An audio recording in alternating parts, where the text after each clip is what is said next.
ಪಪಾಯಿ ಅಂದ್ರೆ ಯಾರಿಗೆ ತಾನೇ ಇಷ್ಟವಿಲ್ಲ ಹೇಳಿ. ರುಚಿಗೆ ರುಚಿ, ಜೊತೆಗೆ ಆರೋಗ್ಯಕ್ಕೂ ತುಂಬಾ ಒಳ್ಳೆಯದು.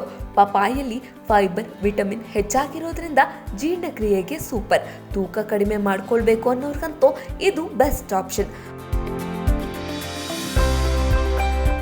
ಆದರೆ ನಿಮಗೆ ಗೊತ್ತಿಲ್ಲದೆ ನೀವು ಪಪಾಯಿ ಜೊತೆ ಕೆಲವೊಂದು ಆಹಾರಗಳನ್ನು ತಿಂದರೆ ಅದೇ ಪಪಾಯಿ ನಿಮಗೆ ತೊಂದರೆ ಕೊಡಬಹುದು. ಹೌದು, ಆಹಾರ ತಜ್ಞರ ಪ್ರಕಾರ ಪಪಾಯಲ್ಲಿ ಪಾಪೈನ್ ಎನ್ನುವ ಅಂಶ ಇರುತ್ತೆ. ಇದು ಕೆಲವೊಂದು ಪದಾರ್ಥಗಳ ಜೊತೆ ಸೇರಿದ್ರೆ ಹೊಟ್ಟೆಗೆ ಕೆಟ್ಟದ್ದು. ಹಾಗಾದ್ರೆ ಪಪಾಯಿ ಜೊತೆ ಏನೆಲ್ಲ ತಿನ್ನಬಾರ್ದು ಅನ್ನೋದನ್ನ ಇಂದು ತಿಳಿದುಕೊಳ್ಳೋಣ.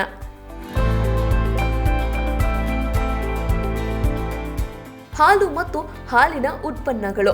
ನಾವೆಲ್ಲರೂ ಪಪಾಯಿ ಮಿಲ್ಕ್ ಶೇಕ್ ಅಥವಾ ಸ್ಮೂದಿ ಮಾಡಿ ಕುಡಿಯುವ ಅಭ್ಯಾಸ ಮಾಡ್ಕೊಂಡಿರ್ತೀವಿ. ಆದರೆ ಇದು ದೊಡ್ಡ ತಪ್ಪು. ಪಪಾಯಿಯಲ್ಲಿರುವ ಅಂಶಗಳು ಹಾಲನ್ನು ಹೊಟ್ಟೆಯಲ್ಲೇ ಒಡೆಯುವಂತೆ ಮಾಡುತ್ತೆ. ಇದರಿಂದ ಗ್ಯಾಸ್ಟ್ರಿಕ್, ಹೊಟ್ಟೆ ನೋವು ಮತ್ತು ಸೆಳೆತ ಉಂಟಾಗುತ್ತೆ. ಸಿಟ್ರಿಕ್ ಹಣ್ಣುಗಳು, ಕಿತ್ತಳೆ, ಮೋಸಂಬಿ ಅಥವಾ ನಿಂಬೆ ಹಣ್ಣಿನ ಜೊತೆಗೆ ಪಪಾಯಿಯನ್ನ ಸಲಾಡ್ ಮಾಡಿ ತಿನ್ನಬಾರದು. ಇವೆರಡರಲ್ಲೂ ವಿಟಮಿನ್ ಸಿ ಹೆಚ್ಚಾಗಿರೋದ್ರಿಂದ ಒಟ್ಟಿಗೆ ತಿಂದರೆ ಎದೆ ಉರಿ ಮತ್ತು ಉರಿತೇಗು ಬರುವ ಸಾಧ್ಯತೆ ಇರುತ್ತೆ. ಹೆಚ್ಚಿನ ಪ್ರೋಟೀನ್ ಮತ್ತು ಕೊಬ್ಬಿನ ಆಹಾರ.